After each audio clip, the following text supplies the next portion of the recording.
Barry the bee. Was his name even Barry? I'm pretty sure it was Barry. Also, can we talk about the fact that the Bee movie... I know that people have talked about this already for years, but, like, why? Why was that a thing? Why was that allowed? Like, they were for sure hooking up, right? Like, I don't know how, like, logistically, I don't know how that would have worked, but there ain't no way that they weren't canoodling. Anyways, welcome back to the podcast, guys. My name's Em. If you don't know, now you know. Hi, guys. How was your week? Who'd you see? What'd you do? Did you eat good food? That one was good. I say that. I think I've said that at the beginning of the podcast for like 2 months now. Still don't ever fucking remember what I'm actually supposed to say. How are you guys? I am in the exact same spot as I was last week because I just recorded last week's episode. The couch cushion is still on the floor. I changed shirts to make it look like a different day, but it's not. And my plant is still in the way, so who fucking knows what's going on? Anyways, how was your guys' week? I hope you had a good week. My sister has officially been living with me for a week, which is wild. I don't know how it's gone. It hasn't happened yet, but like I'm assuming it was probably fine. This car has done like 3 U-turns in front of my house, but like he keeps doing a U-turn and then pulling into the parking spot a little bit and then doing a U-turn. Anyways, I'm assuming it's gone well. Isabel, how's our living together? My sister, can we just talk about the fact my sister never listens to the podcast ever, and she uses the excuse of like, I just don't like listening to podcasts. She's like, I don't know how somebody can listen to themselves talk for half an hour. Keep in mind, she'll say this at the end of like a 40-minute tangent of just her talking shit like to herself. I'm like, you just talked for 40 minutes, you fucking... Anyways, hi Isabel. How are you? Anyways, how was your guys' week? I'm speaking it into existence that I'm gonna have a good week. I need to have a good week this past week. So I'm gonna sit here and say it went great. Never been better. Best week ever. Actually, this past week will have been fun.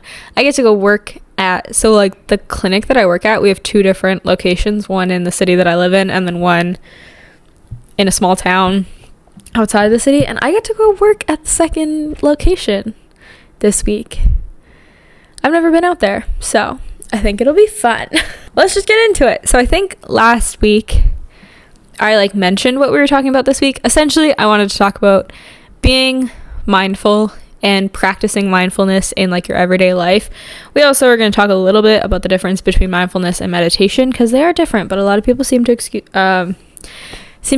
them. Not the right word. Confuse them is the word I was looking for.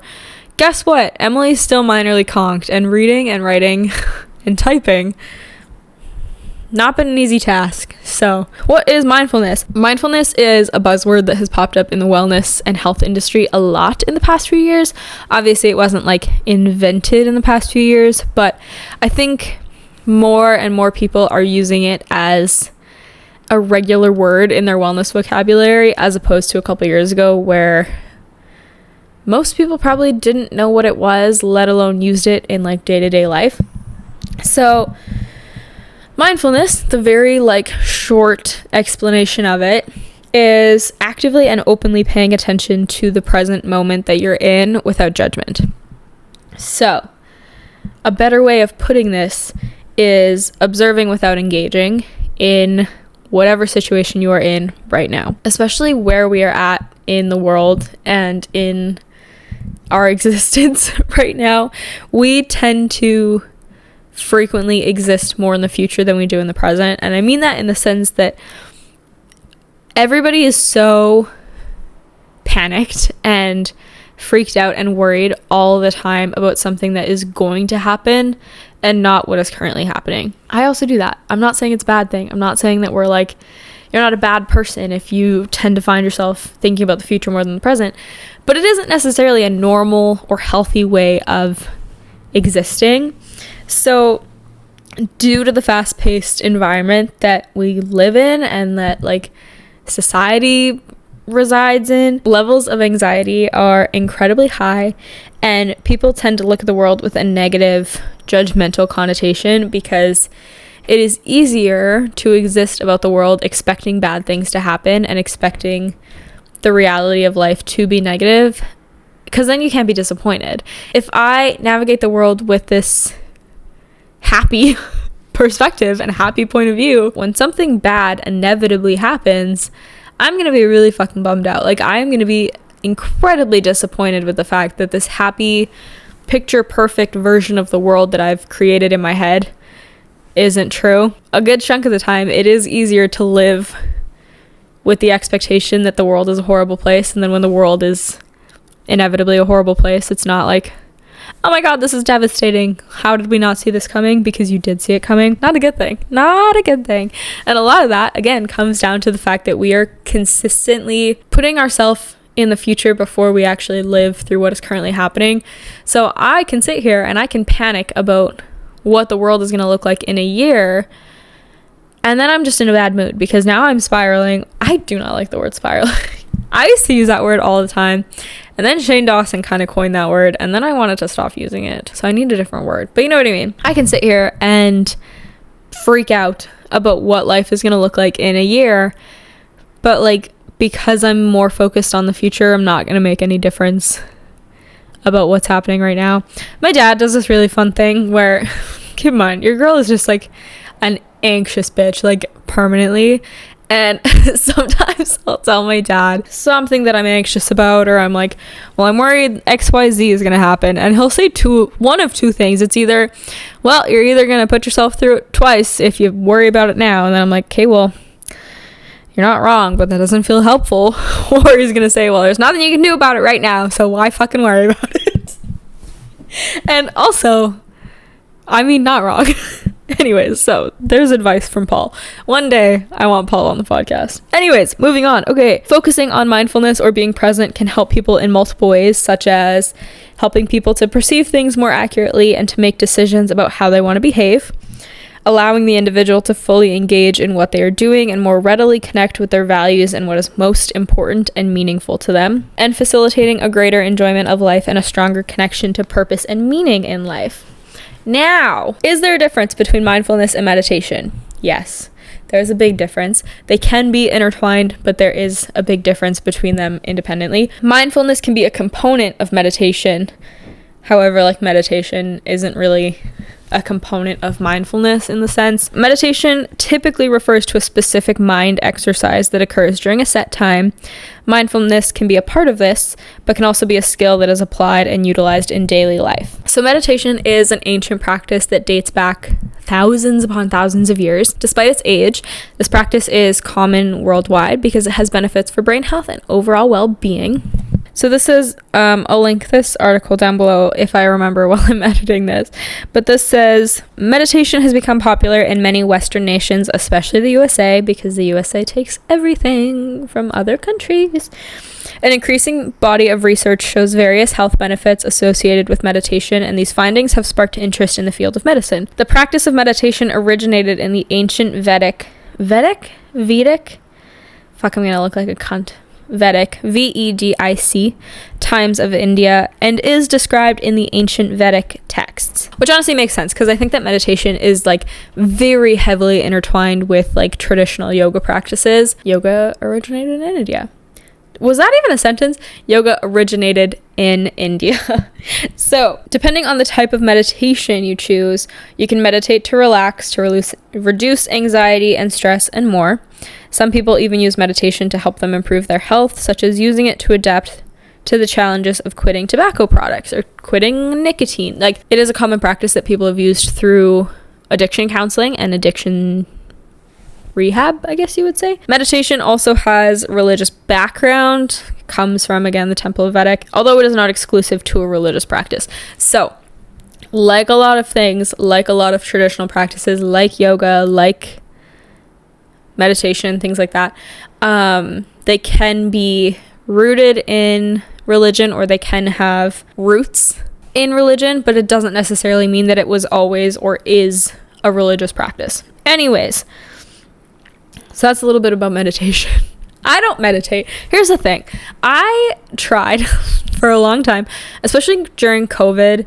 I tried like the traditional stereotypical types of meditation, like even like all of the apps, you know, like Headspace and stuff like that. I really tried because I was going through some shit during like lockdowns during COVID. And in my head, I was like, wow, meditation seems like this like incredible practice that so many people swear by. Maybe it'll change my life. I don't have the dedication to sit and do it every day to like get better at it, because it is something that you can get better at. Also, my brain's just really fucking loud, and it doesn't necessarily align super well with like, hey, sit quietly for 10 minutes and empty your thoughts. I'm like, well, I already fucked up. Anyways, that's meditation. I don't meditate. Mindfulness, because it's not meditation, mindfulness doesn't have to look like, I think when a lot of people think of being mindful, practicing mindfulness, a lot of people will think about like journaling or sitting in silence and trying to be really present, just like sitting there or staring at a mirror. You know, there was that whole thing like last year, I think, where people were like, sit in front of a mirror for 10 minutes, don't say anything, don't have any music, and just be present with your reflection. I mean, it can look like though, like it can be that. If that's how it looks in your life, great. But for a lot of people, that is not the best way for me, for example, to practice mindfulness. I'm not going to sit in front of a mirror for 10 minutes and stare at myself. I'm not going to do it. Not going to do it, especially not regularly. But there is other ways to practice mindfulness that look different from how people imagine it. So here's a couple different things that you can do. TIPP skills or TIP skills. This I found on TikTok. I had never heard of this, although like I do a lot of these, but I had never heard of this being like a actual mindfulness practice. The T stands for temperature. Things for temperature, typically it's cold, so you can, you know, here, fill a bowl full of really cold water, put your face in it or put your hands in it for obviously a safe amount of time. Hey, don't do this if you have cardiac issues, but just a frequent or like a rapid change in temperature and trying to stay mentally present during that. The I stands for intense exercise, either at least 20 minutes a day of intensive exercise, or if that's not necessary, like if you can't really define like intensive exercise, anything that allows your heart rate to be consistently over 65 to 70% of your max for an elongated period of time. The first P stands for paced breathing. So this essentially is like a pretty traditional thing that people think of when they think of mindfulness. It's slowing down your breathing, focusing on your breathing. It helps reduce anxiety. It helps, you know, force yourself to be present with where you're at right now. If you can get your breaths down to 5 to 6 breaths per minute, obviously this is not like a regular thing for day-to-day. This is like a designated, like, hey, for these 5 minutes today, I'm going to sit here and I'm going to really focus on slowing down my breathing and calming my heart rate, whatever. So 5 to 6 breaths per minute. Obviously there's 60 seconds in a minute, so, you know, shoot for like 7 to 10 seconds per breath and see how that goes. The last P is paired muscle relaxation.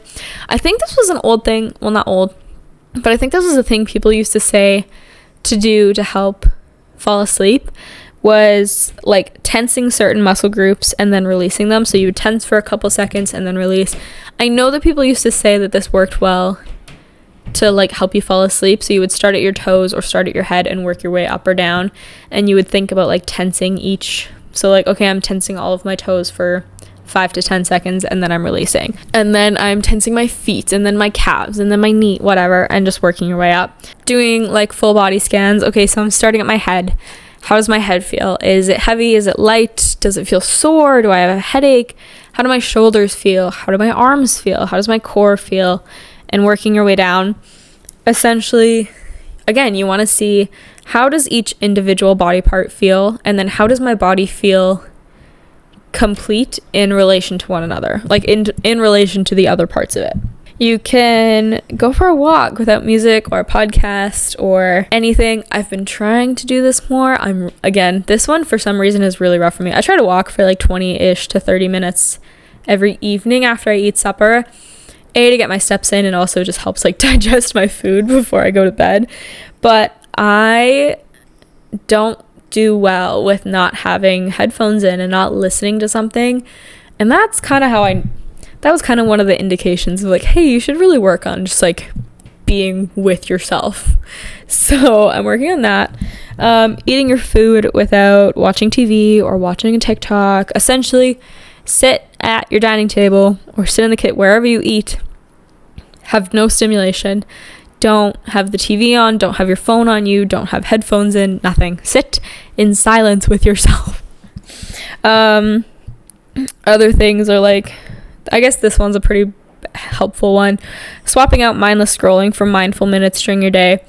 Not me saying that you shouldn't mindlessly scroll at all. I mean, in an ideal world, we wouldn't sit and spend every second of our free time on our phones, but I'm not going to sit here and pretend like I don't do that every day. A couple times a week, if you can, if you find yourself stuck in the cycle of endlessly scrolling, take a pause and say like, okay, instead of doing this, I'm going to sit and I'm going to work on my breath for a couple minutes, or let's do a little body scan, something like that. One of the important things with enveloping mindfulness in like your day-to-day, weekly, monthly routine is you have to do it in a way that works best for you.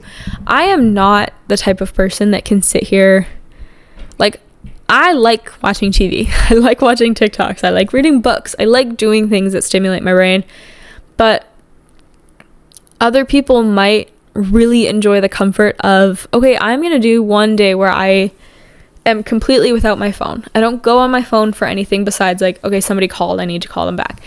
I'm not going to sit here and scroll on my phone. I'm going to go for a walk, or let's go to the beach, and I'm not going to answer my phone. I'm not going to look at my phone. I'm not going to have headphones. And the way to make this like a sustainable practice in your life is finding how it suits you best and finding what's going to work for you best, because no two people are going to be able to have this in the same capacity in their life. The way that I encourage myself to practice mindfulness is going to be entirely different from the way somebody else does, and that's okay. But I think sometimes it can be hard to recognize that when it comes to practices like this of, well, I saw a TikTok of this person doing it this way, and then I tried it that way, but it didn't work for me. So obviously this whole practice isn't for me and I should never do it ever again. That's the mindset of a lot of people, and it's not the best. Like, that's just not a super great way to look at it, because obviously you're not going to have the same requirements for your mindful practice. Like, it's not going to be the same as the random person you found on TikTok. Your life and their life are completely different. Even if your lives were very similar, you still might need polar opposite ways of practicing this, and that's okay.